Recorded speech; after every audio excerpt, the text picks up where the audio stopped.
시어머니가 검은색 양복을 차려입고 부동산 등기부등본을 내 손에 쥐고 나의 앞에 선 순간 햇살이 창문을 통해 들어와 그녀의 얼굴을 강하게 비추었다. 그래서 그녀 눈동자 속에 차있는 거만함과 무관심이 더욱 선명하게 보였다. 이 집은 이제 우리 이름으로 바꿨어. 시어머니는 등기부등본을 테이블에 내려놓으며 목소리를 높였다. 종이가 내려앉는 소리가 갑자기 시끄럽게 느껴졌고 나는 그 위에 적힌 시어머니와 남편의 이름을 읽으며 손가락이 떨렸다. 이 집은 나의 부모님이 세상을 떠나기 전에 내게 남긴 유일한 유산이었다. 500만 위안이라는 금액은 그 자체로 크지만 어린 시절 기억이 깃든 공간인 데다가 나와 남편이 결혼 후 함께 살았던 첫 집이었다. 시어머니는 결혼 초부터 시댁집이니 우리 이름으로 바꿔야 한다고 말했지만 나는 부모님의 기억을 위해 끝까지 거부했다. 그런데 어제 저녁 남편이 어머니가 심신이 안 좋다며 설득하던 걸 잊지 못했다. 나는 너무나 피곤해서 그의 말을 대충 듣고 잠들었는데 그 사이에 시어머니는 남편을 설득해 등기 절차를 마쳤다. 어머니, 이건 너무... 나는 목소리가 터질 것 같아 삼키며 말했다. 눈물이 차올랐지만 오래전부터 배운 대로 감정을 숨겼다. 시어머니는 내 반응을 보고 입을 다물며 웃었다. 뭐가 너무하냐? 너와 철민, 남편 이름, 이 부부니까 내 집이 너희 집이지. 그래도 이 집은 원래 시댁이 내놓은 돈으로 리모델링했잖아. 그럼 내 이름이 있어도 당연하지. 그녀의 말은 거짓이었다. 리모델링 비용은 나의 월급으로 모은 돈이었고 남편은 그 사실을 알고 있었다. 바로 그때 문이 열리고 남편이 들어왔다. 그는 안경을 쓴 채 표정이 어색했고 시어머니에게 먼저 눈인사를 한 뒤 나를 바라보았다. 유나야, 미안해. 그는 내게 다가와 어깨를 가볍게 두드렸다. 어머니도 나이가 많고 심장도 안 좋잖아. 이번 일로 스트레스 받으면 안 되잖아. 관대히 넘어가자. 집은 그냥 사는 공간일 뿐이야. 나는 그의 손을 살짝 밀어내고 웃었다. 입꼬리는 위로 올라갔지만 속은 얼음처럼 차가웠다. 이 남자는 내가 아파하는 마음 하나도 모르는 건가? 아니, 알면서도 그의 어머니를 편들기 위해 나를 희생하려는 것이다. 결혼 5년 동안 이런 일이 수없이 반복됐다. 시어머니가 나의 물건을 가져가도 나를 무시해도 남편은 항상 관대해라 어머니를 이해해라라고 말했다. 이번엔 500만 위안짜리 집까지 빼앗겼는데도 똑같은 말을 한다. 그래, 오빠 말이 맞아. 나는 여전히 웃으며 말했다. 목소리가 부드러워 보이도록 노력했다. 어머니도 편히 지내셔야지. 집 이름 같은 건 별로 중요하지 않아. 시어머니는 내 대답을 듣고 만족스러운 표정을 지었다. 그래, 그래야 애인으로 인정해. 철민아, 너도 잘 이끌어줬어. 남편은 안심한 듯 숨을 내쉬며 내게 고마워, 유나야라고 속삭였다. 하지만 그의 손길이 내 어깨에 닿을 때 나는 오히려 미움을 느꼈다. 이 사람들은 정말 눈이 멀었다. 나의 수능을 약함으로 착각하고 나의 친절을 당연하게 받아들이는 것이다. 그날 저녁, 남편은 시어머니를 배웅한 뒤 내게 사과했다. 오늘 정말 미안해. 어머니가 너무 강요해서. 다음엔 절대 이런 일 없을게. 나는 침대에 누워 그의 말을 듣고 있었다. 불을 끈 방에서 그의 모습은 잘 보이지 않았지만 그의 속삭임이 거짓으로 들렸다. 오빠 괜찮아. 난 정말 신경 안 써. 나는 뒤돌아 말했다. 하지만 내 마음속에는 이미 복수의 불씨가 타오르고 있었다. 500만 위안짜리 집을 그냥 내주는 게 아니다. 시어머니가 이 집을 빼앗기 위해 사용한 불법적인 방법, 남편이 그걸 숨기기 위해 한 모든 거짓말. 이 모든 걸 갚아줄 것이다. 나는 웃으며 관대히 넘어가자고 말했지만 그것은 그들에게 보내는 첫 번째 위장이었다. 나는 침대에 누워 천장을 바라보았다. 어릴 적 부모님께서 눈물은 해결책이 되지 않는다고 말한 걸 기억했다. 그래서 이제는 눈물 대신 계획을 세울 것이다. 시어머니의 탐욕심, 남편의 나약함. 이것들이 그들의 약점이 될 것이다. 나는 그들에게 큰 선물을 보낼 것이다. 그들이 지금의 행동을 후회할 만큼 큰 선물을. 손가락을 모으고 살짝 움켜쥐었다. 차가운 피가 혈관을 흐르지만 마음은 확실히 뜨거웠다. 이제 게임이 시작된다. 그들은 아직 모른다. 나의 웃음 뒤에 숨겨진 복수의 칼이 언제 휘둘릴지. 아침 햇살이 침대 끝에 닿을 때 나는 이미 깨어 있었다. 옆에 남편 철민은 숨소리를 내며 잠들어 있었고 그의 얼굴은 평온해 보이지만 나는 그 모습을 보는 것만으로도 속이 뒤집어졌다. 어젯밤 그가 속삭였던 사과 말이 거짓으로만 들렸다. 나는 조용히 이불을 걷어내고 옷을 입었다. 침실 문을 열 때 작은 소리가 났지만 철민은 눈도 깜빡이지 않았다. 부엌으로 가서 커피를 끓였다. 커피포트에서 나는 거품 소리가 아침의 고요를 깨고 나는 창문을 통해 마을의 모습을 바라보았다. 이 집의 창문 너머 풍경은 어릴 적 부모님과 함께 보던 풍경과 똑같았지만 이제 이 집은 내 것이 아니라는 사실이 마음에 쓰였다. 손가락이 커피잔의 차가움을 느끼자 어젯밤 세웠던 복수 계획이 다시 선명해졌다. 유나야, 아침은 뭐해? 시어머니의 목소리가 복도에서 들려왔다. 나는 급히 표정을 다잡고 돌아섰다. 시어머니는 잠옷 위에 가운을 걸치고 머리가 헝클어진 모습이었지만 눈 속의 거만함은 어제와 같았다. 오늘 아침은 밥 대신 토스트로 해드릴게요, 어머니. 나는 부드러운 목소리로 말하며 커피잔을 시어머니에게 건넸다. 시어머니는 커피를 한 모금 마시고 고개를 끄덕였다. 그래, 간단히 먹는 게 좋다. 철민은 아직 안 깼어? 네, 아직 자고 계세요. 나는 토스트를 굽으며 말했다. 시어머니는 거실로 가서 TV를 켰다. 뉴스가 나오는 채널로 고른 뒤 어제 집 등기한 거 관련해서 주민센터에서 문서 좀 더 필요하다는 전화 왔어. 너 나중에 철민이 깨어나면 같이 가서 처리해줘. 내 손이 살짝 멈췄다. 등기 절차에 문제가 있다는 뜻인가? 네, 알겠습니다. 어머니. 나는 표정을 유지하며 토스트를 접어 접시에 담았다. 시어머니는 TV를 보며 그래, 내가 처리해주니 안심이 된다고 말했지만 나는 그 말 뒤에 숨겨진 불안감을 느꼈다. 아마도 등기 과정에서 어떤 법적 결점이 있었는지 그걸 메우기 위해 나와 철민을 보내는 것 같았다. 철민이 30분 뒤에 부엌으로 왔을 때 나는 이미 아침 식사를 차려놓았다. 잘 잤어. 철민이 내게 키스하려 했지만 나는 자연스럽게 몸을 피했다. 어머니가 주민센터에 가서 서류 처리해 달라고 하시더라. 오빠, 우리 나중에 갈까? 나는 부드럽게 말했다. 철민은 토스트를 먹으며 눈을 피했다. 아, 그래, 알았어. 그의 목소리가 약간 떨렸다. 아침 식사가 끝난 뒤 우리는 차를 타고 주민센터로 갔다. 차 안에서 철민은 아무 말도 하지 않았고 나도 그를 보지 않았다. 주민센터에 도착해 서류를 처리하려 했지만 직원이 작년에 부모님께서 상속받으신 절차에서 서명 인증이 미비하다는 기록이 있습니다. 이 부분을 보충해야 등기가 완전히 끝납니다라고 말했다. 나는 속으로 미소를 지었다. 역시 시어머니는 내 서명을 속여 등기 절차를 진행했던 것이다. 부모님의 유산을 상속받을 때 모든 법적 절차는 완벽하게 마쳤지만 시어머니는 나의 서명을 위조해서 집을 자신의 이름으로 바꾼 것이다. 이것이 바로 그들의 불법적인 점이다. 서명 인증. 그건 어떻게 해야 해?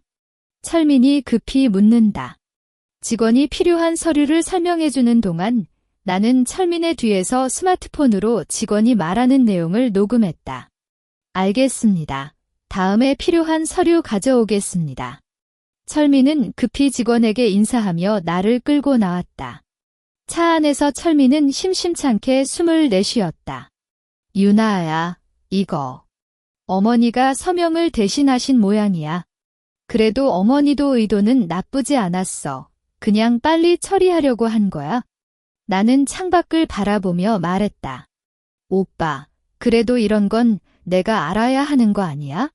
어머니가 혼자 결정해서 이런 문제가 생기니까. 그만해. 철민이 목소리를 높였다. 어머니도 나이가 많고 이번 일로 스트레스 받고 있잖아. 너만 관대하게 해주면 다 해결돼. 왜 자꾸 작은 걸 크게 만드는 거야? 나는 그의 말을 듣고 웃었다. 이 사람은 정말 나를 이해하지 못한다. 아니, 이해하지만 아무리 해도 어머니 편이다. 그래, 오빠 말이 맞아. 난 그만둘게. 나는 부드러운 목소리로 말했다. 철민은 안심한 표정을 지었다. 고마워, 유나야. 다음에 나 좋은 거 사줄게.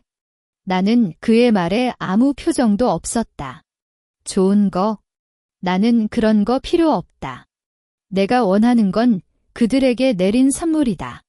집에 돌아온 뒤 시어머니는 서류 처리 잘 됐어? 라고 물었다. 아니요. 서명 인증이 미비해서 다음에 다시 가야 해요. 나는 말했다. 시어머니는 눈을 크게 떴다가 그래. 그럼 다음엔 철민이 잘 처리해주겠지라고 말하며 방으로 갔다. 나는 그녀의 뒷모습을 바라보며 미소를 지었다. 이제 증거를 확보할 첫 단계가 끝났다. 시어머니의 불법적인 서명 위조, 철민의 방관. 이 모든 것이 복수의 무기가 될 것이다. 나는 방으로 가서 스마트폰에 저장한 기록을 확인했다. 그 다음 시어머니에게 감사의 선물을 보내기 위한 계획을 세웠다. 그들은 나의 수능을 약함으로 착각했지만 이제부터는 내가 주는 선물로 그들에게 갚아줄 것이다. 먼저 시어머니가 좋아하는 고급 차를 사야겠다. 그녀의 탐욕을 자극하는 첫걸음이다. 나는 지갑을 열어 월급 통장을 확인했다. 충분히 있다. 이 돈은 그들에게 갚아줄 첫 선물이 될 것이다. 주말 아침, 나는 철민이 아직 잠들어 있는 사이에 일찍 나갔다. 시어머니가 가장 좋아한다는 전라도산 고급 녹차를 사러 가는 길이었다. 그녀는 평소 누가 나에게 고급품을 사주는지가 애인 마음을 보는 거라고 자주 말했고, 이번엔 그 마음을 이용할 것이다. 녹차 가게에 도착하자 점원이 여러 가지 등급의 녹차를 보여줬다. 나는 가장 비싼 10만 원짜리 녹차 상자를 골랐다. 지갑에서 카드를 꺼낼 때 나는 이 돈이 앞으로 그들에게 돌려줄 복수의 첫 단계라는 생각이 들었다. 이 상자 예쁘게 포장해 주세요. 나는 점원에게 말했다. 포장지를 고를 때 시어머니가 선호하는 붉은색을 골랐다. 집에 돌아왔을 때 철민과 시어머니는 거실에서 TV를 보고 있었다. 어머니, 오빠, 나 다녀왔어요. 나는 포장한 녹차 상자를 들고 시어머니 앞에 갔다. 이건 어머니가 좋아하시는 전라도 녹차예요. 요즘 어머니가 너무 피곤하시다고 생각해서 사왔어요. 시어머니는 상자를 보고 눈이 반짝였다. 이거. 정말. 유나야, 내가 이런 걸 사다 줬어? 그녀는 급히 상자를 받아들고 포장지를 만지며 웃었다. 그 표정은 어제 집을 빼앗았을 때의 거만함과는 전혀 달랐다. 탐욕이 드러나는 표정이었다. 비싼 거 같잖아. 돈 아깝지 않아? 시어머니는 물었지만 눈은 상자에서 떼지 않았다. 어머니를 위해서라면 아깝지 않아요. 나는 부드러운 미소를 지으며 말했다. 어머니께서 편안하셔야 우리도 편안하잖아요. 철민이 내 옆에 와서 유나야, 너 정말 잘했어라고 말하며 어깨를 살짝 툭 쳤다. 그의 표정은 안심했지만 나는 그의 손길을 싫어했다. 이 사람은 나의 위장을 전혀 못 보고 있었다. 시어머니는 바로 상자를 열어 녹차의 향기를 맡았다. 와, 정말 좋은 향이야. 오늘부터 이 차 마시겠다. 그녀는 기뻐하며 철민에게 철민아, 너도 유나를 잘 배워. 이렇게 애인 마음을 챙겨야지라고 말했다. 철민은 웃으며 끄덕였다. 나는 그들 모자의 모습을 보며 속으로 웃었다. 이렇게 쉽게 쏘가 넘어가다니 정말 눈이 멀었다. 점심을 먹는 동안 시어머니는 녹차를 마시며 계속 칭찬을 해줬다. 유나야, 이 차 정말 맛이 좋아. 너는 내 마음을 잘 알잖아. 어머니를 오래 사랑해서 그래요? 나는 말하며 시어머니에게 국을 떠줬다. 그때 시어머니가 최근에 이웃 할머니가 주식으로 엄청난 돈을 벌었다는 말 들었어? 그래도 나는 모르니까 안 해. 라고 말했다. 나는 귀를 기울였다. 이것이 시어머니의 약점이었다. 탐욕이 강하고 돈을 쉽게 벌고 싶어 했다. 주식은 위험한 것 같아요. 어머니, 그런 거 하시면 안 될 것 같아요. 나는 겉으로는 걱정하는 척 말했다. 하지만 시어머니는 그래도 돈을 벌고 싶잖아. 너희 부부도 미래를 위해 돈을 모아야지. 철민 월급도 그렇고. 라고 말하며 철민을 바라보았다. 철민은 입에 밥을 넣은 채 어머니, 그런 건 쉽지 않아요. 저도 직장에서 바빠서 신경 쓸 시간이 없어요. 라고 말했다. 그의 목소리가 살짝 떨렸다. 나는 그의 반응을 눈에 담았다. 철민의 직장에서 무슨 문제가 있을지도 모른다. 이건 나중에 확인해 봐야겠다. 점심이 끝난 뒤 나는 시어머니의 방에 차를 가져다 드렸다. 시어머니는 침대에 누워 휴식을 취하고 있었고 나는 차를 내려놓으며 어머니, 혹시 투자 관련해서 궁금한 게 있으면 말씀해 주세요. 제가 친구가 금융 관련 업계에서 일하는데 정보 좀 얻어올 수 있어요? 라고 말했다. 시어머니는 눈을 떴다. 정말. 그럼 좋겠다. 근데 너 친구는 믿을 수 있어? 네, 아주 잘 아는 친구예요. 어머니가 안심하셔도 돼요? 나는 말했다. 시어머니는 만족스러운 표정을 지으며 그럼 다음에 그 친구에게 물어봐. 단기적으로 안전하게 돈을 벌 수 있는 방법 있나 봐. 네, 어머니. 나는 말하며 방을 나왔다. 복도에서 철민을 만났다. 유나야, 어머니랑 뭐 이야기했어? 철민이 물었다. 어머니가 투자 관심이 있으셔서 제 친구가 금융업계에 있어서 정보 좀 얻어드릴 거라고 말했어요. 나는 말했다. 철민은 어머니가 그런 거 하면 위험해. 그래도 내가 말했으니 그만둬. 라고 했지만 그의 표정은 크게 관심이 없어 보였다. 나는 방으로 가서 스마트폰에 메모를 했다. 시어머니, 단기 고수익 투자 원함, 탐욕심 강함.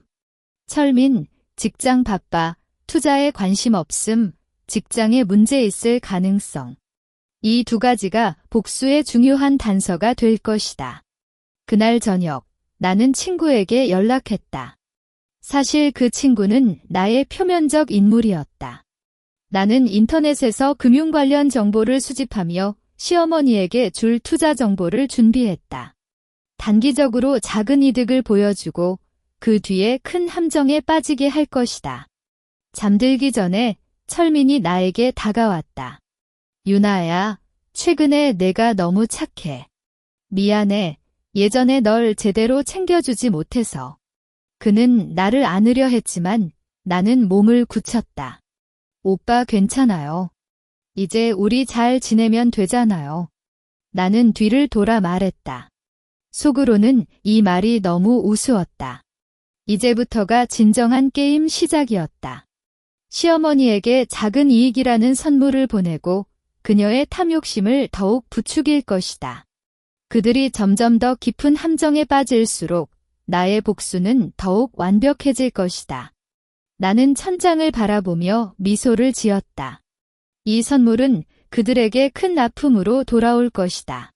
그들은 지금은 기뻐하지만 곧 이 선물이 자신들의 파멸을 불러올 것을 모른다. 눈이 먼 자들은 언제나 자신의 탐욕에 속는다.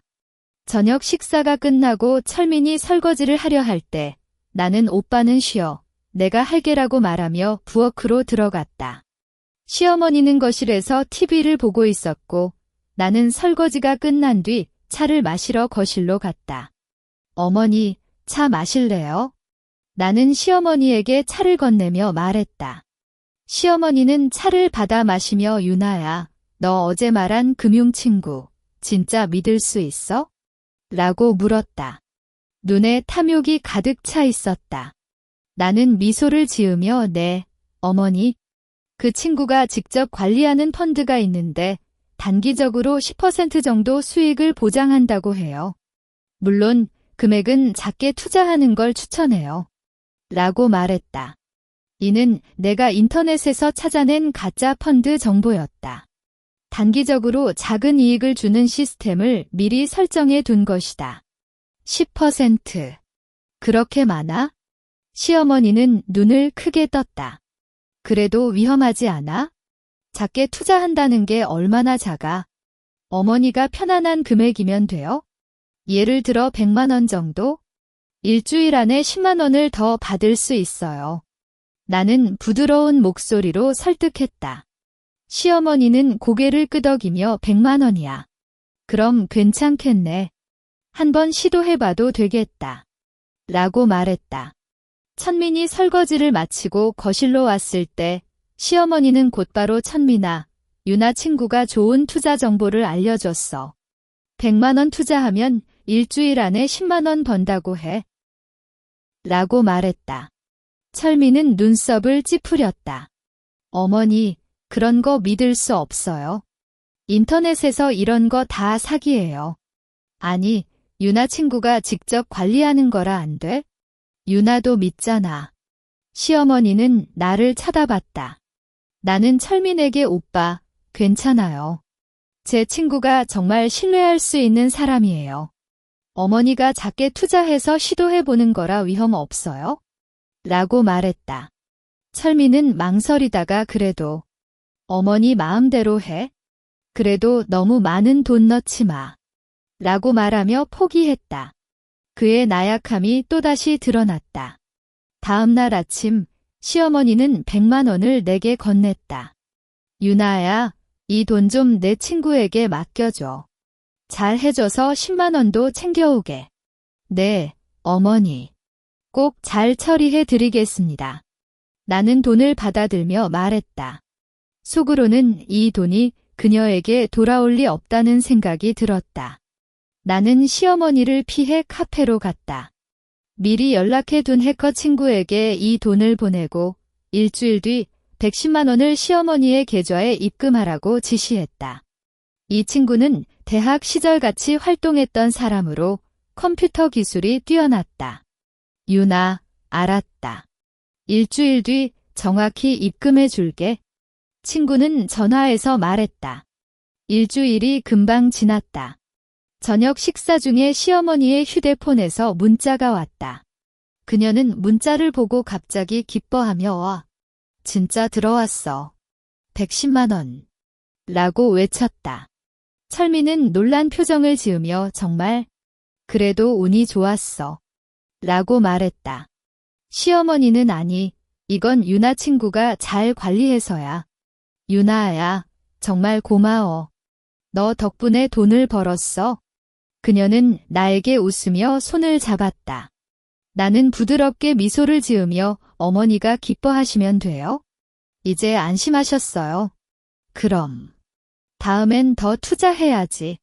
500만 원 넣으면 50만 원 번다는 거지? 시어머니는 눈이 반짝이며 말했다. 탐욕이 이전보다 훨씬 커졌다. 나는 그 표정을 보며 속으로 웃었다. 이제 그녀는 내가 만든 거미줄에 완전히 걸렸다. 어머니, 500만 원은 좀 많아요. 조금씩 늘려가는 게 좋아요. 너무 급하면 위험해요. 나는 겉으로는 걱정하는 척 말했다. 이는 시어머니의 탐욕을 더욱 자극하는 방법이었다. 과연 시어머니는 아니, 이렇게 잘 되는데 왜 조금씩? 빨리 많이 벌어야지. 너희도 이 돈으로 집을 더 크게 살 수 있고 라고 말하며 철민을 바라보았다. 철민은 어머니, 그래도 너무 많이 투자하면 안 돼. 유나도 말했잖아. 라고 말했지만 시어머니는 너는 아무것도 몰라. 이렇게 좋은 기회가 또 올까? 유나, 다음엔 500만 원 투자해줘. 너 친구에게 잘 말해줘. 시어머니는 나에게 눈빛을 보냈다. 알겠습니다, 어머니. 제 친구에게 물어보고 최대한 도와드리겠습니다. 나는 말했다. 시어머니는 만족스러운 표정을 지으며 그래, 유나야? 너는 정말 내 애인으로 구겨? 그녀는 기뻐하며 나에게 국을 받쳐줬다. 나는 그녀가 건네는 국을 받아 먹으며 생각했다. 500만 원. 이 돈은 시어머니가 내 집을 빼앗은 대가에 불과하다. 이제 그녀가 모든 저축을 투자하도록 유도하면 그녀의 모든 것을 빼앗을 수 있다. 철민도 그녀와 함께 타락시킬 것이다. 저녁이 끝난 뒤 나는 방으로 갔다. 친구에게 전화를 걸었다. 다음엔 500만 원을 받을 거야. 이번엔 일주일 뒤 550만 원을 입금해줘. 그리고 그 다음엔 모든 걸 없애. 알았다, 유나. 너도 조심해. 친구가 말했다. 난 괜찮아. 나는 말하며 전화를 끊었다. 창밖을 바라보니 달이 환하게 떠 있었다. 이 달빛 아래에서 그 모자는 내가 준 선물에 여전히 기쁨을 감추지 못하고 있었다. 하지만 그 기쁨은 잠시뿐이다. 곧 그들에게 진정한 큰 선물을 보내줄 것이다. 그것은 그들이 절망에 빠지게 할 선물이 될 것이다. 500만 원을 친구에게 맡긴 뒤 시어머니는 매일 언제 돈이 들어오냐고 묻는 일이 일상이 되었다. 그녀는 TV도 제대로 보지 않고 휴대폰만 쳐다보며 긴장한 표정을 지었고 심지어 저녁 식사도 제대로 하지 못했다. 어머니, 조금만 기다려주세요. 제 친구가 잘 처리해 줄 거예요. 나는 매번 그녀를 달래며 말했지만 그녀의 탐욕은 이미 돌이킬 수 없을 정도로 커져 있었다. 철민은 이런 시어머니의 모습을 보며 눈썹 사이를 찌푸렸지만 아무 말도 하지 못했다.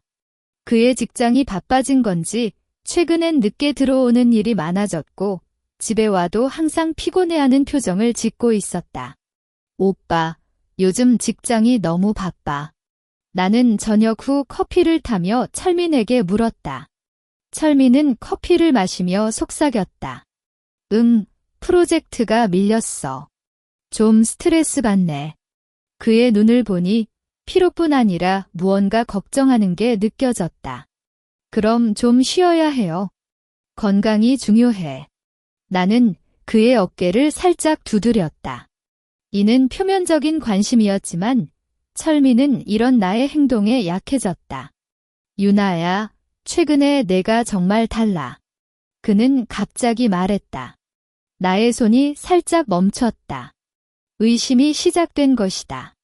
무슨 말이에요, 오빤? 나는 부드러운 미소를 지으며 물었다. 표정은 평온했지만 속으로는 긴장했다. 어떻게 대응해야 할지 미리 준비했지만 실제로 의심을 받을 때는 또 다른 긴장감이 느껴졌다. 예전엔 어머니께 좀 불만이 많았잖아. 그런데 요즘엔 너무 착하게 대해주고 심지어 투자까지 도와주잖아. 철민은 나의 눈을 바라보며 말했다. 그의 눈에는 의문이 가득 차 있었다. 오빠, 사람은 변하잖아요. 나는 천천히 말했다. 어머니도 나이가 많으시고 우리 결혼한 지 5년이나 됐어요. 예전엔 어린 마음에 불만을 품었지만 지금은 어머니를 이해하게 됐어요. 그리고 오빠를 위해서도 말이에요. 나를 위해서? 네. 오빠가 어머니와 사이가 좋아야 행복하잖아.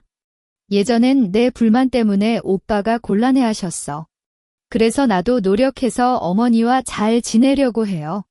나는 말하며 철민의 손을 잡았다. 그의 손은 차갑고 살짝 떨렸다. 그리고 어머니가 투자해서 돈을 번다면 우리도 이득이잖아요. 앞으로 아이를 갖고도 쓸 데가 많아요.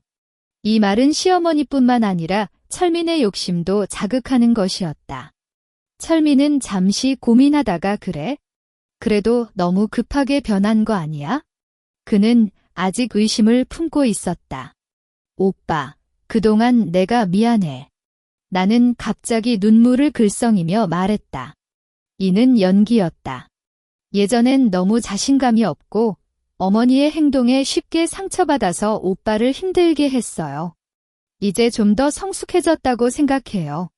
그래서 오빠가 편안해지도록 노력하는 거예요. 눈물은 복수의 가장 강력한 무기였다. 철민은 나의 눈물을 보고 당황해했다. 유나야, 왜 울어? 내가 잘못 말했어? 그는 급히 나에게 휴지를 건네며 안아왔다. 난 그냥 의아했을 뿐이야. 내가 좋아지면 나도 기뻐. 그래, 잘해. 그의 목소리가 부드러워졌다. 의심이 눈물 하나로 사라졌다. 이 사람은 정말 쉽게 속았다. 오빠, 정말 미안해. 내가 울어서. 나는 그의 가슴에 얼굴을 묻으며 말했다. 속으로는 웃었다. 이렇게 간단히 의심을 피할 수 있을 줄은 몰랐다. 철민은 나의 머리를 쓰다듬으며 괜찮아. 다음엔 그런 말 안 할게라고 말했다. 그날 저녁, 철민은 잠들기 전에 유나야, 앞으로도 이렇게 잘 지내자라고 속삭였다. 그래요, 오빠. 나는 뒤를 돌아 말했다. 그의 숨소리가 평온해지자 나는 천천히 눈을 떴다. 창밖의 달빛이 나의 얼굴에 비쳤다. 이 사람들은 정말 눈이 멀었다. 나의 연기 하나에 모든 의심을 잊고 그들 자신의 파멸을 향해 걸어가고 있었다. 다음 날 아침 시어머니의 휴대폰에서 550만 원이 입금된 문자가 왔다. 그녀는 기뻐하며 펄쩍 뛰었다. 들어왔어. 550만 원. 철민아, 유나야, 보렴. 시어머니는 거실에서 환호성을 지르며 말했다. 철민은 눈을 크게 떴다. 정말. 그래도. 이렇게 잘 되다니? 그의 표정에는 놀람과 함께 약간의 부러움이 섞여 있었다. 나는 시어머니에게 미소를 지으며 어머니, 기쁘시죠? 이제 안심하셨어요. 그럼. 다음엔 더 많이 투자해야지. 1,000만 원. 이번엔 100만 원 더 번다. 시어머니는 눈이 반짝이며 말했다. 그녀의 저축은 대략 1,500만 원 정도였는데 이제 거의 모든 걸 투자하려고 했다. 어머니, 1,000만 원은 정말 큰 금액이에요. 조금만 더 생각해 보세요. 나는 겉으로는 걱정하는 척 말했다. 하지만 시어머니는 아니, 이렇게 좋은 기회가 또 올까? 너 친구에게 빨리 연락해. 1,000만 원 투자해. 그녀는 나에게 눈빛을 강하게 보냈다. 나는 고개를 끄덕였다. 알겠어요, 어머니. 제 친구에게 연락해서 최대한 도와드릴게요. 이제 그녀는 완전히 거미줄에 걸렸다.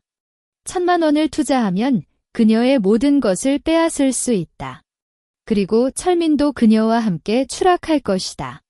나는 방으로 가서 스마트폰을 꺼냈다. 친구에게 메시지를 보냈다. 1,000만 원 준비됐어. 이번엔 입금하지 마.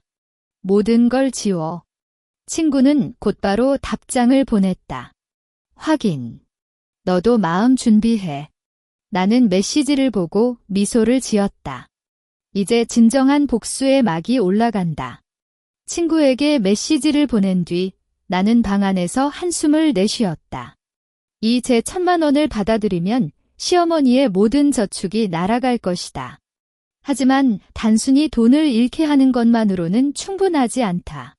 그들이 내게 한 짓, 불법적으로 집을 빼앗은 행위, 철민의 방관과 거짓말. 이 모든 것을 법적으로 책임지게 해야 한다. 그래서 나는 다음 단계로 넘어갔다. 미리 준비해둔 변호사의 연락처를 꺼냈다. 이 변호사는 부모님이 살아계실 때 자주 의뢰했던 사람으로 성실하고 신뢰할 수 있었다. 나는 그에게 카톡으로 메시지를 보냈다. 김 변호사님, 오랜만입니다. 긴급한 일이 있어 만나고 싶은데 시간 되시나요? 변호사는 금방 답장을 보냈다. 유나 씨, 오후 3시에 사무실에서 만나요. 무슨 일인지 간단히 알려주시겠어요? 부모님께서 상속받은 집이 불법적으로 이전됐어요. 증거를 모았지만 어떻게 해야 할지 모르겠어요. 오후 2시 30분. 나는 철민과 시어머니에게 친구 만나서 투자 관련해서 이야기할 거예요라고 말하며 나갔다. 시어머니는 빨리 와서 좋은 소식 전해줘라고 말했고 철민은 그냥 고개만 끄덕였다. 그들은 아직도 내가 그들의 편이라고 믿고 있었다. 변호사 사무실에 도착했을 때 김 변호사는 이미 기다리고 있었다. 유나 씨, 오랜만이네요. 잘 지내셨어요? 그는 다정하게 인사했다. 네, 변호사님도 잘 지내시는지 봐요. 나는 앉아서 주머니에서 스마트폰을 꺼냈다. 이것은 주민센터에서 받은 문서 기록이에요. 시어머니가 제 서명을 위조해서 집을 자신의 이름으로 바꿨어요. 김 변호사는 스마트폰을 보며 눈썹 사이를 찌푸렸다. 서명 위조는 명백한 불법이에요.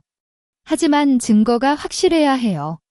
서명이 위조되었다는 것을 증명할 수 있는 자료가 있나요? 네, 부모님 상속 시 작성한 법적 문서에 제 본래 서명이 있어요. 그걸 가지고 왔어요. 나는 가방에서 서류를 꺼내어 건네줬다. 변호사는 서류를 자세히 살펴본 뒤 이 서명으로 충분히 증명할 수 있어요. 그리고 주민센터의 등기 기록도 불법적이라는 점을 확인할 수 있을 거예요. 이 경우 집을 다시 되찾을 수 있고 시어머니에게 손해배상도 요구할 수 있어요. 그의 말을 들으니 나는 마음이 편안해졌다.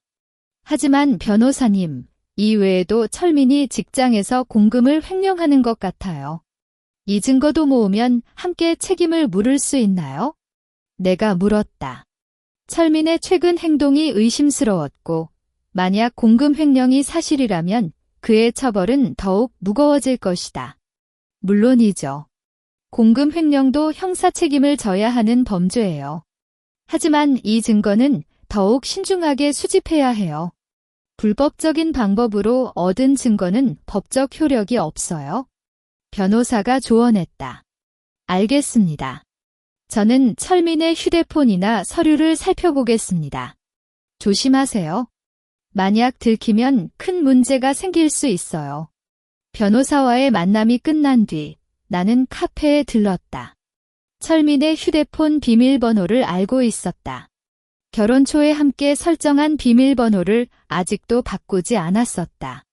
그래서 저녁에 철민이 잠들었을 때 휴대폰을 확인해 볼 계획이었다. 저녁 7시에 집에 돌아왔을 때 철민은 거실에서 TV를 보고 있었다. 어때? 투자 이야기. 그가 물었다. 잘 됐어요. 친구가 1,000만 원 투자는 완전히 안전하다고 해요. 다음 주부터 입금될 거예요. 나는 말하며 부엌으로 갔다. 시어머니는 방에서 쉬고 계셨다. 밤 11시 철민이 잠들었다는 것을 확인한 뒤 나는 조용히 그의 휴대폰을 가져왔다. 비밀번호를 입력하니 바로 열렸다. 카톡, 문자, 은행 앱을 하나씩 살펴봤다. 처음에는 특별한 게 없었지만 은행 앱에서 이전 기록을 보니 매달 특정 계좌로 큰 금액이 이체되고 있었다. 계좌 주인은 모르는 사람이었지만 금액이 월 50만 원씩 꾸준히 이체되고 있었다. 그리고 문자함에서 이번 달 공금 처리 잘 해줘라는 내용의 문자가 있었다. 보낸 사람은 박 과장이라고 적혀 있었다. 철민이 직장에서 과장과 함께 공금을 횡령하고 있었다는 뜻이었다. 나는 이 문자와 이체 기록을 스크린샷으로 저장했다. 다음으로 철민의 서류함을 살펴봤다. 방안 서랍장에 직장 관련 서류가 들어 있었다. 그 중에서 재정 보고서를 보니 특정 프로젝트의 예산이 실제 사용 금액보다 많이 기록되어 있었다. 이는 공금을 횡령한 증거로 충분했다. 나는 이 보고서를 스캔해 스마트폰에 저장했다. 이 모든 것을 마치고 휴대폰과 서류를 제자리에 놓았을 때 철민이 뒤에서 뭐해? 라고 말했다. 나는 갑자기 놀라 몸을 떼었다. 오빠, 깼어요. 그냥 오빠가 서류 정리 안 해서 좀 정리해 주려고. 나는 급히 말했다. 심장이 쿵쿵 뛰었다. 철민은 눈을 비비며 아, 그래. 고마워.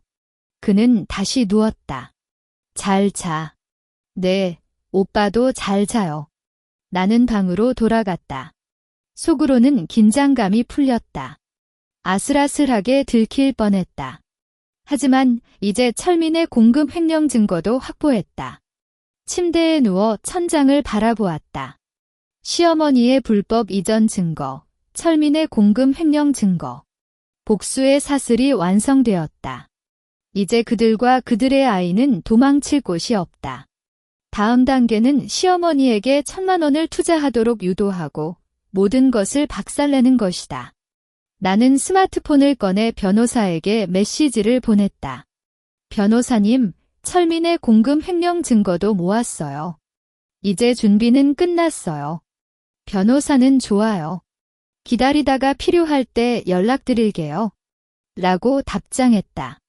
잠들기 전 시어머니가 목마름을 해소하러 방에서 나오는 모습이 보였다. 그녀는 내 방 문을 살짝 열고 유나야, 1,000만 원 투자 잘 해줬어? 라고 물었다. 네, 어머니. 친구에게 잘 맡겼어요. 다음 주부터 돈이 들어올 거예요. 나는 부드러운 목소리로 말했다. 시어머니는 만족스러운 표정을 지으며 그래, 잘해줬다. 라고 말하며 갔다. 나는 그녀의 뒤를 바라보며 미소를 지었다. 이제 모든 준비가 끝났다. 그들에게 준 큰 선물이 곧 펼쳐질 것이다. 그 선물은 그들이 평생 잊지 못할 아픔과 절망이 될 것이다. 1,000만 원을 투자했다는 소식을 듣고 시어머니는 매일같이 친구한테 문의해봤어? 언제부터 수익이 들어오냐고 재촉했다.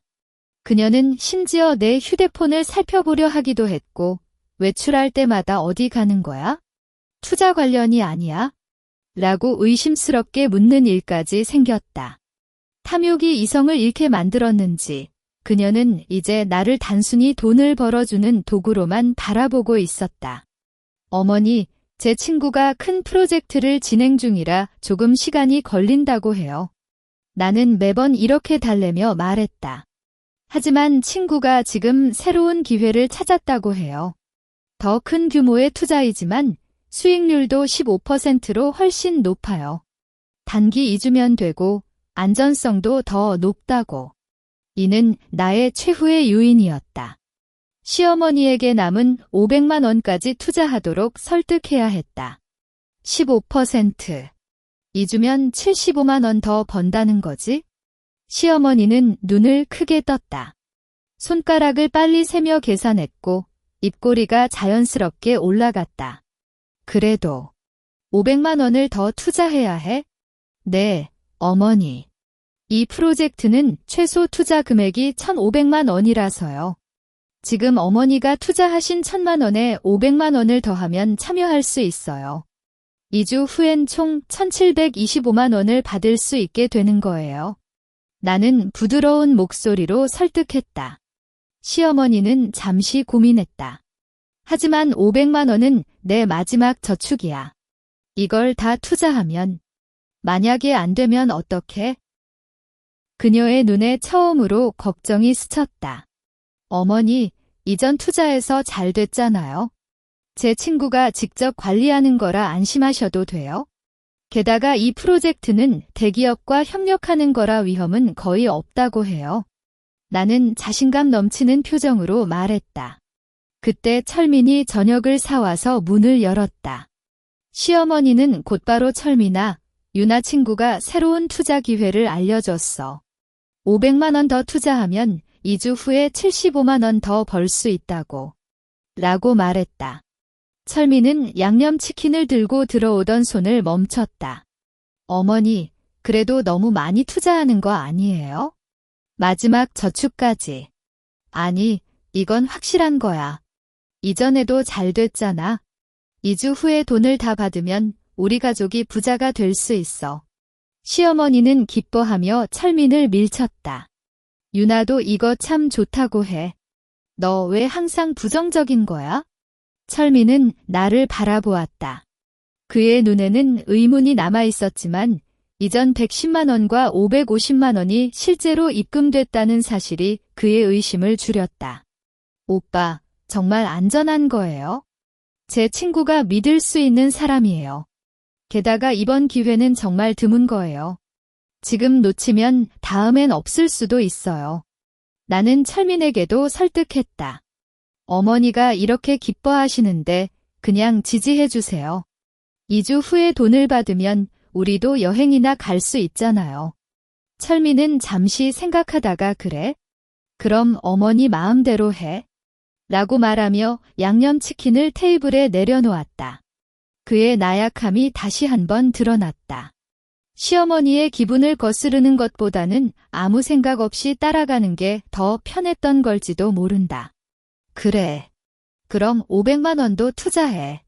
시어머니는 기뻐하며 박수를 쳤다.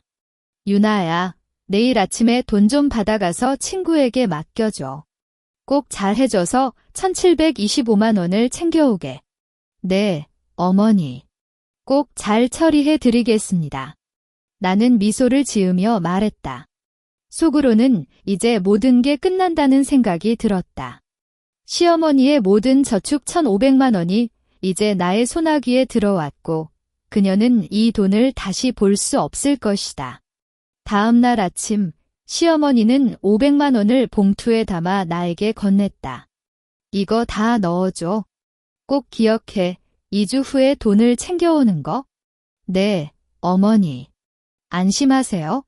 나는 봉투를 받아들며 말했다. 돈의 무게가 느껴졌지만 그 무게는 곧 그녀의 절망으로 변할 것이다. 나는 시어머니를 피해 카페에 갔다. 친구에게 전화를 걸었다. 1,500만 원 다 받았어. 이제 모든 걸 지워. 계좌도 연락처도 모든 기록을 삭제해. 알았어, 유나. 그래도 너 정말 그렇게까지 해야 해? 그들은 결국 내 가족이잖아. 친구는 걱정하는 목소리로 말했다. 가족. 그들은 나를 가족으로 생각해 본 적이 없어. 나는 차갑게 말했다. 그냥 해줘. 나중에 연락할게. 전화를 끊고 난 뒤 나는 창밖을 바라보았다. 사람들이 행복해 보이는 표정을 지으며 지나갔지만 내 마음은 평온했다. 오래전부터 쌓인 원한이 이제 해소될 거라고 생각했기 때문이다. 시어머니와 철민이 내게 한 모든 상처, 불법적으로 빼앗은 집, 거짓말과 방관. 이 모든 것을 갚아줄 시간이 곧 올 것이다. 집에 돌아왔을 때 시어머니는 나를 기다리고 있었다. 돈 맡겼어? 네, 어머니. 친구에게 잘 맡겼어요. 2주 후에 알려준 계좌에 입금될 거예요. 그래, 잘해줬다. 시어머니는 만족스러운 표정을 지으며 TV를 보았다. 그녀는 아직도 1,725만 원을 꿈꾸고 있었다. 철민은 저녁에 들어온 뒤 투자 이야기, 정말 잘 될까? 라고 물었다. 오빠, 그럼 안 될 거예요? 이전에도 잘 됐잖아요. 나는 미소를 지으며 말했다. 2주 후에 돈을 받으면 오빠가 원하던 차도 살 수 있잖아요. 오빠가 항상 말하던 그 차. 이 말은 철민의 욕심도 자극하는 것이었다. 철민의 눈이 반짝였다. 정말. 그럼 좋겠다. 그는 웃으며 말했다. 그의 걱정은 금방 사라지고 돈에 대한 기대감으로 채워졌다. 이 사람들은 정말 눈이 멀었다. 돈 앞에서 모든 이성을 잃고 자신들의 파멸을 향해 달려가고 있었다. 2주가 금방 지나갔다. 시어머니는 그날 아침부터 휴대폰을 쳐다보며 긴장했다. 아직 안 왔어? 유나야, 친구한테 문의해봐. 알겠어요, 어머니. 나는 천천히 스마트폰을 꺼냈다. 친구는 이미 모든 기록을 삭제했고 연락도 불가능하게 만들었다. 나는 시어머니에게 슬픈 표정을 지으며 말했다. 어머니, 제 친구에게 연락이 안 돼요. 전화도 안 받고 카톡도 읽지 않아요. 시어머니는 눈을 크게 떴다. 뭐라고? 어떻게 안 돼? 너 거짓말하는 거 아니지? 아니요, 어머니. 정말 연락이 안 돼요. 나는 눈물을 글썽이며 말했다. 이는 복수의 마지막 단계이자 그녀에게 진정한 충격을 주는 순간이었다. 시어머니는 갑자기 일어났다. 이런 사기꾼. 나의 1,500만 원. 그녀는 소리를 지르며 휴대폰을 바닥에 내던졌다. 화면이 깨지는 소리가 시끄러웠고 그녀는 허리를 굽히며 울기 시작했다. 내 돈. 내 모든 돈이 날아갔어. 철민은 이런 모습을 보고 당황해 어쩔 줄 몰랐다. 어머니, 무슨 일이야? 유나, 이게 뭐야? 내 친구가 정말 사기꾼이야? 그는 나에게 소리치며 말했다. 나는 눈물을 흘리며 고개를 끄덕였다. 죄송해요, 오빠. 어머니, 제가 잘못했어요. 이렇게 될 줄 몰랐어요. 이제 붕괴의 신호가 울렸다. 시어머니는 모든 재산을 잃고 절망에 빠졌고 철민은 이 상황을 이해하지 못하고 혼란에 빠졌다. 하지만 이것은 단지 시작일 뿐이다. 그들에게 준 큰 선물은 아직 끝나지 않았다. 다음은 그들의 관계를 완전히 붕괴시키고 법적 책임을 묻는 단계였다.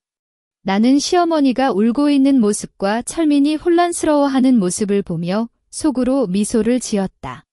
이렇게 쉽게 무너지다니 정말 눈이 멀었다. 이제 그들은 서로를 비난하며 끊임없이 다투게 될 것이다. 그것이 바로 나의 계획이었다. 시어머니의 울음소리가 집안을 가득 채웠다.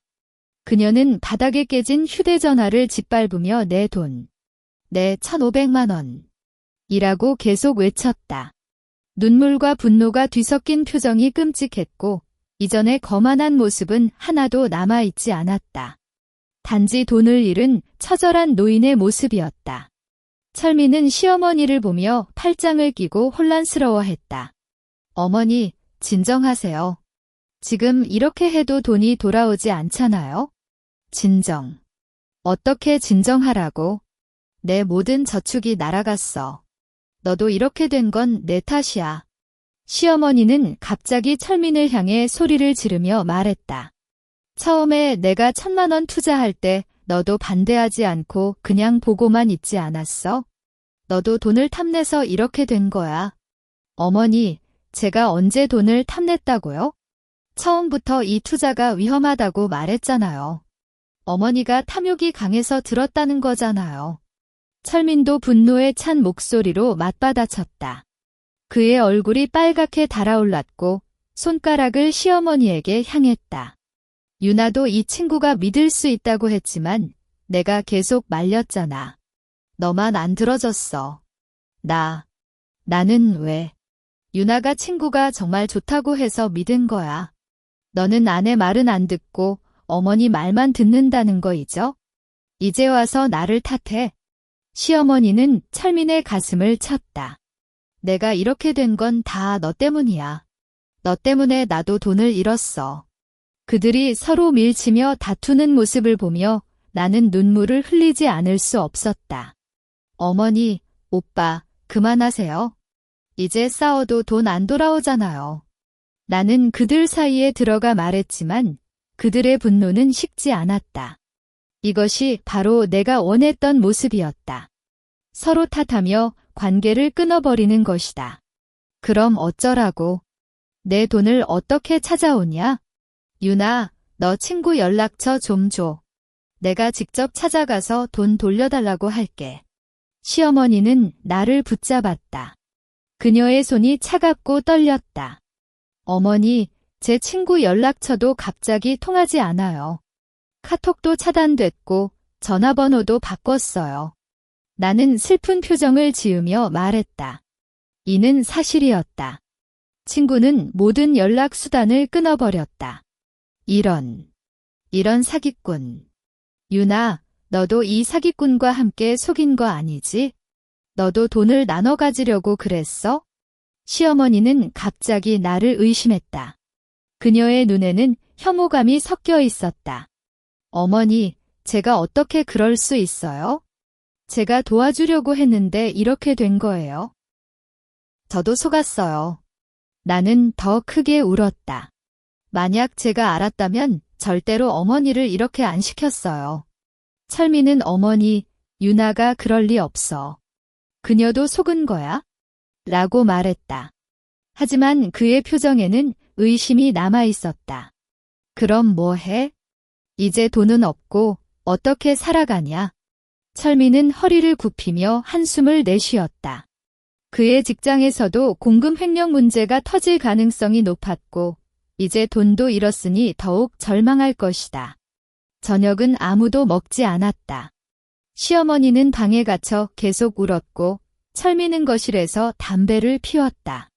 나는 부엌에서 물을 마시며 그들의 모습을 바라보았다. 속으로는 평온했다. 이렇게 관계가 붕괴된 것을 보니 오랜만에 마음이 편안해졌다. 밤 10시쯤 철민이 나의 방으로 왔다. 그의 눈에 혈관이 팽팽해졌고 표정이 진지했다. 유나, 이 친구. 정말 내가 잘 아는 친구였어? 그가 물었다. 네, 대학 시절 같이 활동했던 친구예요. 정말 믿을 수 있다고 생각했어요. 내가 말했다. 그런데 갑자기 이렇게 되어서 정말 미안해요, 오빠. 그럼 왜 갑자기 연락이 안 되냐? 너도 뭔가 모르고 있지 않아? 철미는 의심스러운 눈빛으로 나를 바라보았다. 오빠, 제가 어떻게 그럴 수 있어요? 저도 이 상황에 놀랐어요. 제가 친구에게 다시 연락해서 물어볼게요. 하지만 지금은 아무리 해도 안 될 것 같아요. 나는 눈물을 닦으며 말했다. 철미는 잠시 고민하다가 그래? 그럼 좀 더 기다려봐. 하지만 만약에 돈을 못 찾으면 그의 말이 중단됐다. 그의 눈에는 절망이 섞여 있었다. 오빠, 그럼 어떡해요? 어머니도 돈을 잃으셨어요. 나는 물었다. 이는 철민에게 더 큰 압박을 주는 것이었다. 나도 몰라. 철민은 방을 나갔다. 그의 발소리가 무겁다. 나는 그의 뒤를 바라보며 미소를 지었다. 이제 철민은 직장의 공금 횡령과 가족의 재정난이라는 두 가지 문제에 시달릴 것이다. 그의 절망은 더욱 깊어질 것이다. 다음 날 아침, 시어머니는 방에서 나오지 않았다. 철민은 아침 식사도 안 먹고 일찍 나갔다. 나는 시어머니 방 문을 살짝 열어보았다. 그녀는 침대에 누워 눈을 감고 있었다. 하지만 눈물 자국이 얼굴에 남아 있었고 표정은 비극적이었다. 어머니, 아침 식사나 하세요. 나는 말했지만 시어머니는 아무런 반응도 보이지 않았다. 오후에 변호사에게 전화를 걸었다. 변호사님, 시어머니가 모든 재산을 잃었어요. 이제 그들 모자가 서로 탓하며 싸우고 있어요. 좋아요. 이제 공격할 시간이 됐어요. 내일이 크리스마스잖아요. 가족 모임에서 모든 증거를 공개하세요. 변호사가 말했다. 그리고 철민의 직장에도 공금 횡령 증거를 보내줄게요. 그가 동시에 직장과 가정을 잃게 만들어야 해요. 알겠어요, 변호사님. 나는 말하며 전화를 끊었다. 크리스마스. 그날이 그들에게 최악의 크리스마스가 될 것이다. 모든 증거를 공개하고 그들의 모든 것을 빼앗을 것이다.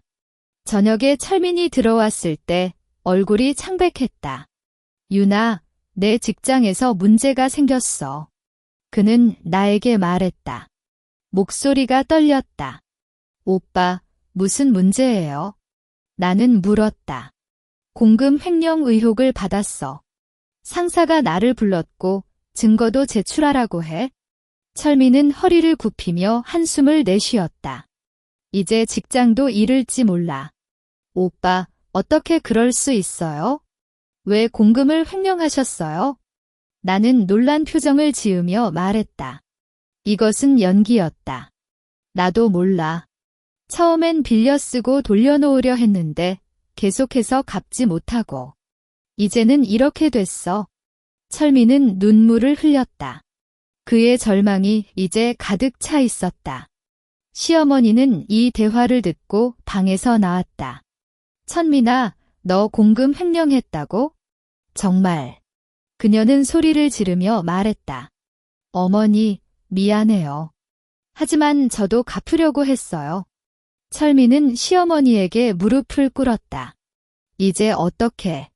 돈도 없고 직장도 잃고 우리 가족은 망했어. 시어머니는 철민을 때렸다.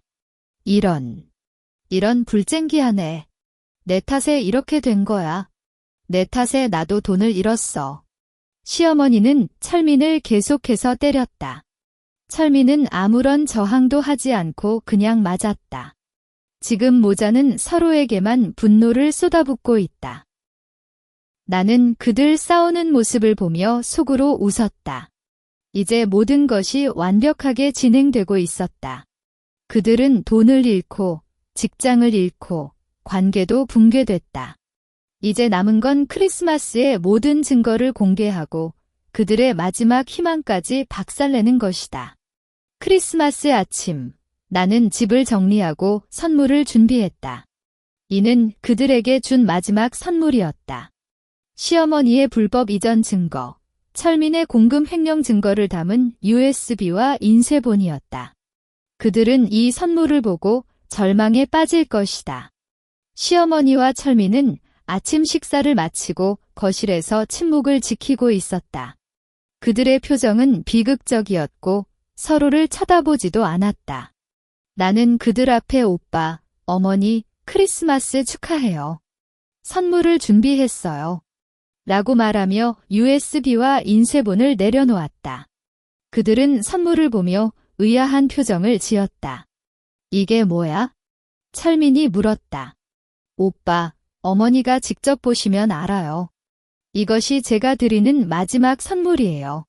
나는 미소를 지으며 말했다. 이제 붕괴는 마무리되고 진정한 복수가 시작될 것이다. 철민이 USB를 손에 쥐고 의아한 표정을 짓고 있었다. 이게 뭐야? 선물이라고.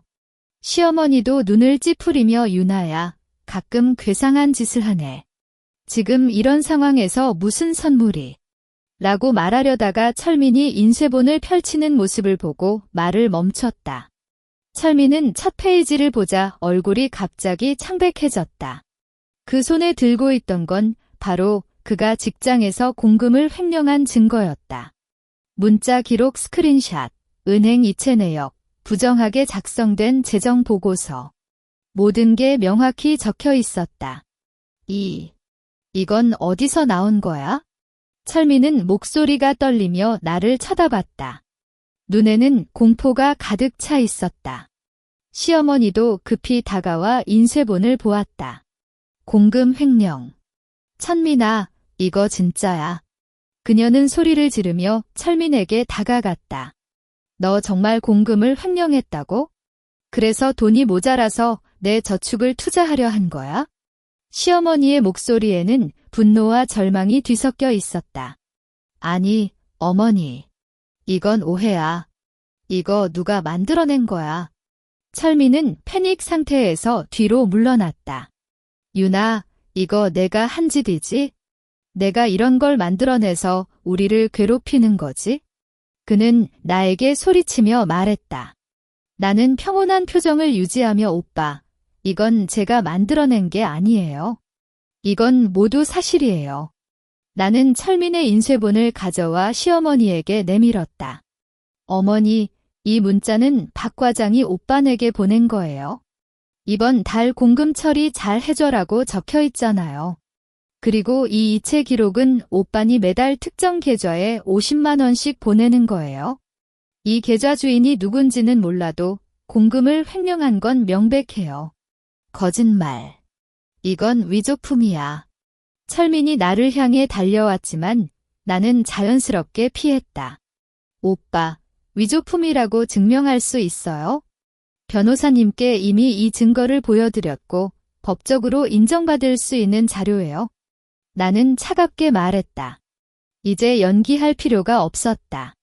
시어머니는 인쇄본을 보며 몸이 흔들렸다. 철민아, 내가 정말 이렇게 한 거야? 내 저축을 날려버리고 또 이런 짓을 해.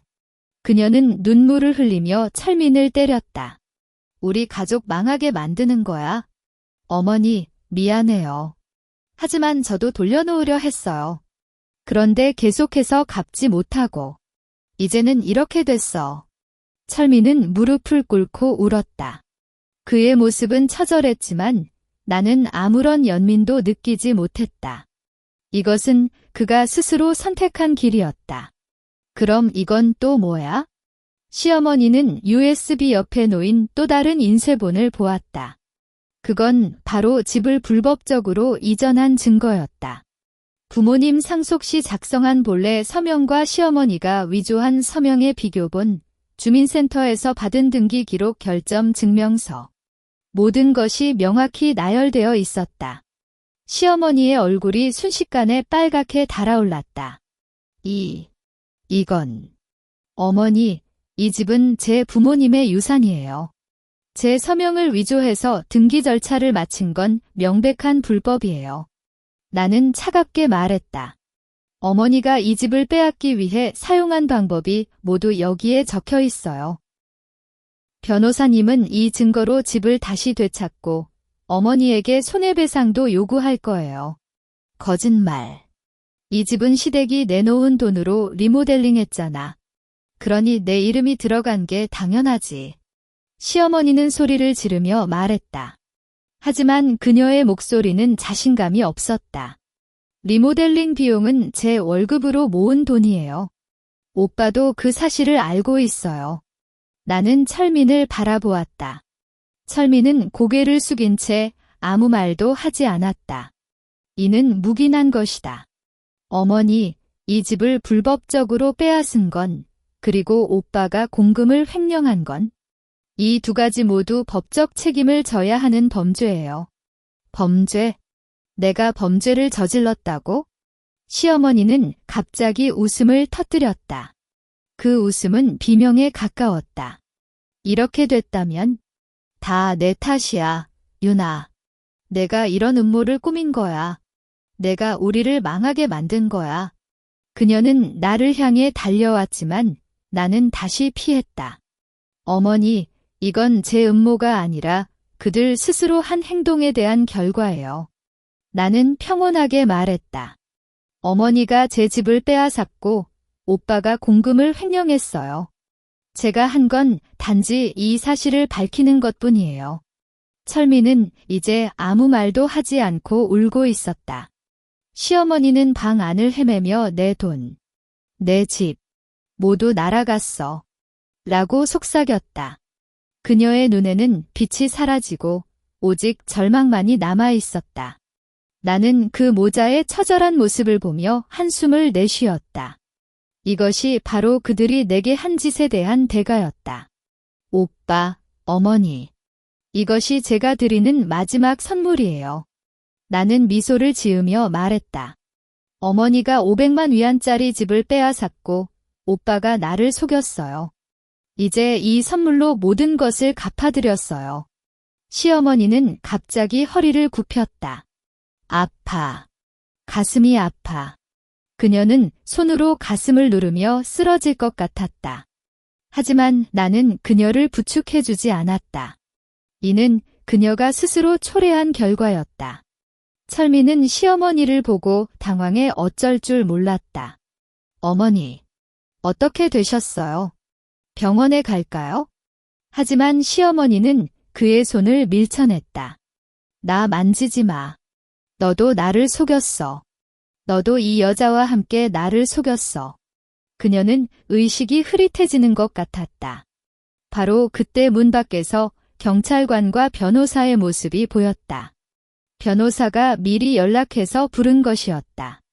김유나 씨, 준비됐어요. 변호사가 문을 열고 말했다. 경찰관들은 철민과 시어머니를 향해 다가갔다. 이재숙 씨, 김철민 씨. 불법 부동산 이전 및 공금 횡령 혐의로 당신들을 불러온 겁니다. 같이 갈까요?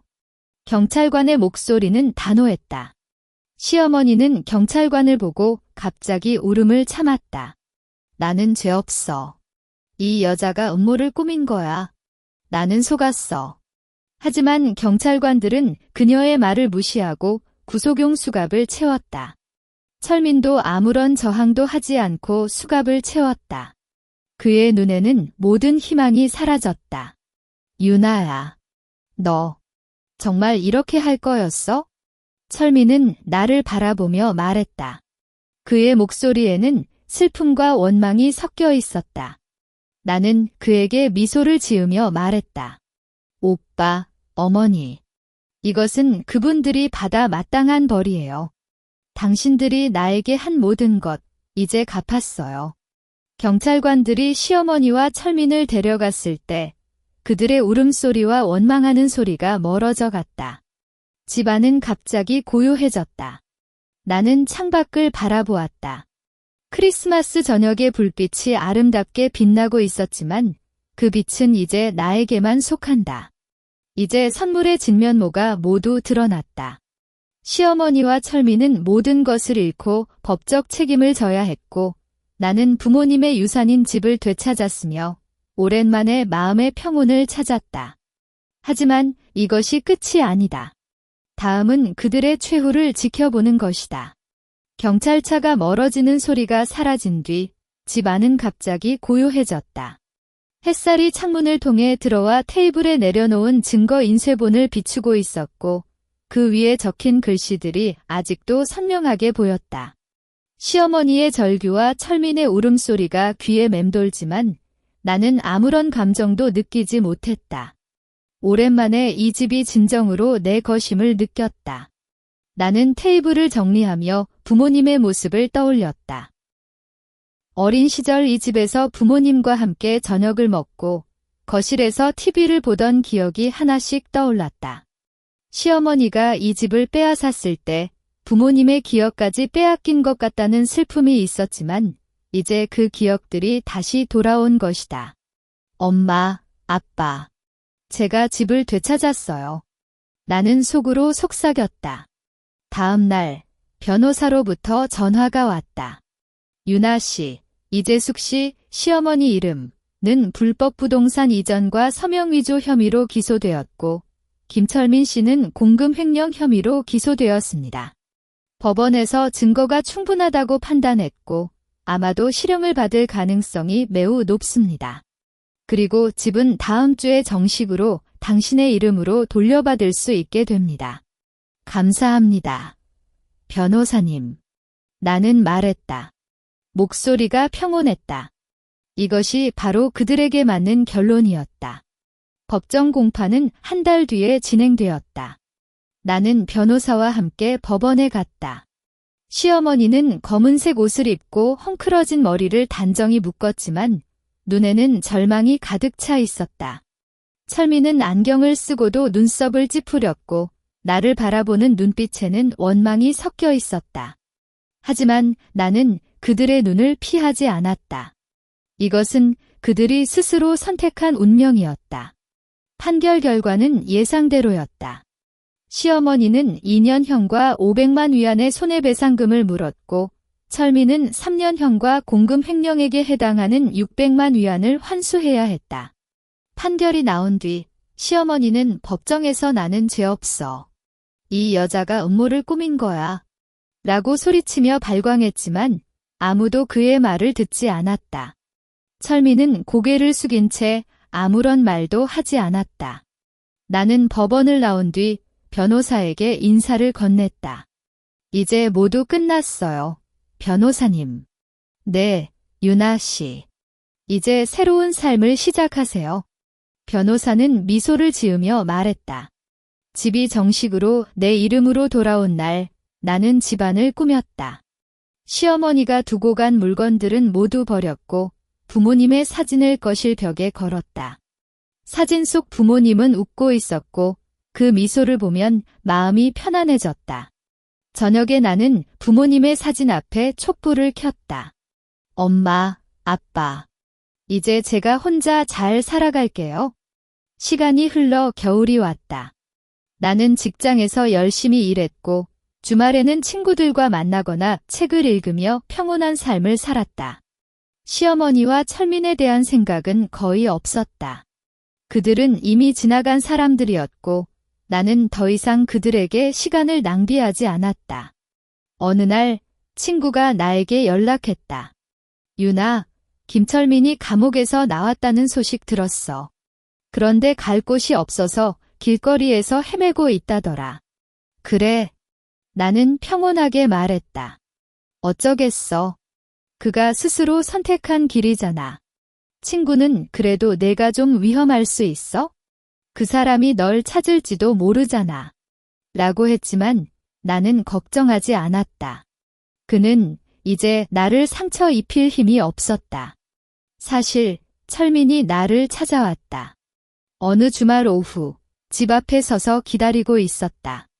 그의 모습은 이전과 완전히 달랐다. 헝클어진 머리와 수염, 낡은 옷을 입고 말랐다. 유나야.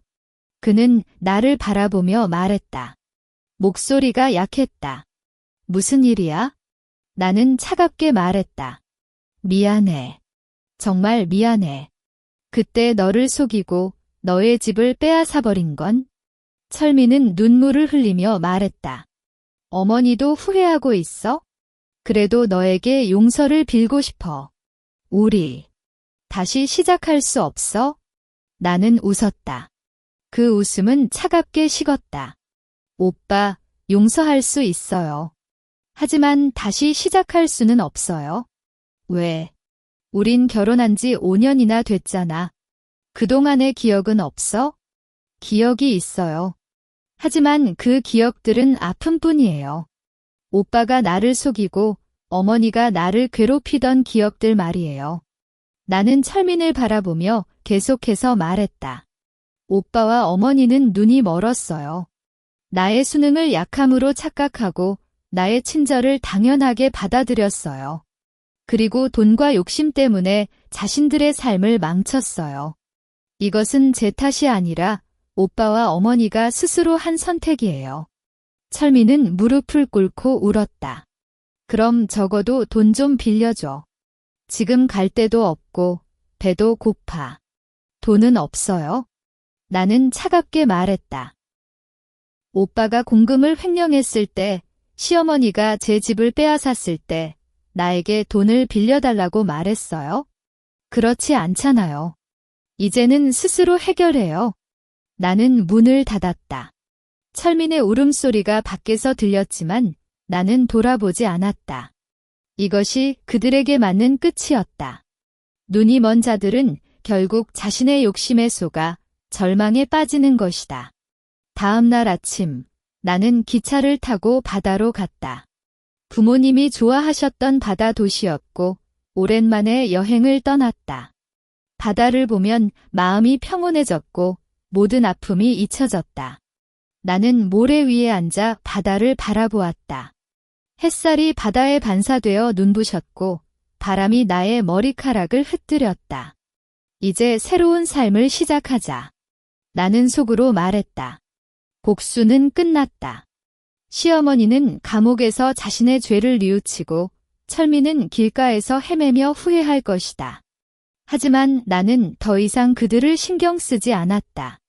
나는 부모님의 기억을 간직하며 이 집에서 평온한 삶을 살고 싶었다.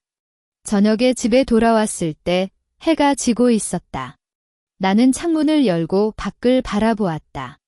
이웃집에서 아이들의 웃음소리가 들렸고 차량이 지나가는 소리가 평온했다. 나는 부엌으로 가서 커피를 끓였다. 커피 향기가 퍼지는 순간 오랜만에 진정한 웃음을 지었다. 이 집은 다시 내 것이 되었고 나는 이제 혼자라도 행복하게 살 수 있다는 자신감을 가지게 되었다. 시어머니와 철민이 내게 준 아픔은 잊히지 않겠지만 그 아픔이 나를 성숙하게 만들었고 스스로를 지켜야 한다는 것을 배웠다. 나는 커피잔을 들고 창문 앞에 서서 생각했다. 눈이 먼 자들은 언제나 자신의 욕심에 속는다. 하지만 나는 그들과 달리 이제는 분명한 눈으로 세상을 바라볼 것이다. 그리고 부모님의 기억을 간직하며 평온하고 행복한 삶을 살아갈 것이다. 이것이 바로 나의 복수가 끝나고 찾은 진정한 자유이자 새로운 시작이었다. 이야기 끝.